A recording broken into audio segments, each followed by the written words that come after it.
tu te prends un coup dans les roubignoles, tu peux carrément t'écrouler par terre et gerber tellement ça fait mal. Les cordons qui tiennent les couilles peuvent se tordre et couper la circulation du sang. Parfois la couille peut même éclater et le sang se répand dans les couilles. Tu peux en mourir, mais en général le risque le plus gros, si c'est pas soigné vite, c'est de perdre une couille. Mais quand tu te cognes l'os du coude, en fait tu tapes direct sur un nerf qui passe juste sous la peau. Et quand ton coude tape bien fort, le nerf est écrasé contre l'os. Ce nerf part du cou jusqu'à la main, et quand il se prend un coup, il balance plein de signaux d'un coup dans ton bras. Ton cerveau essaie de comprendre et traduit ça par une douleur qui pique et qui fourmille. Quand tu fais craquer ta nuque, ça force tes articulations à bouger, et parfois ça fait éclater des petites bulles d'air dans le liquide, ce qui crée le petit pop.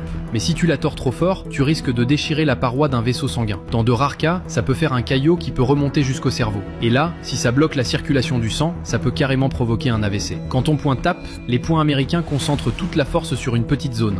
Du coup, ton coup est beaucoup plus violent qu'à main nue. L'énergie passe à travers le métal et fait encore plus de dégâts. En plus, le poids du truc rajoute de la puissance et ça protège ta main des blessures. Et vu à quel point ça peut faire mal, les poings américains sont interdits dans la plupart des endroits.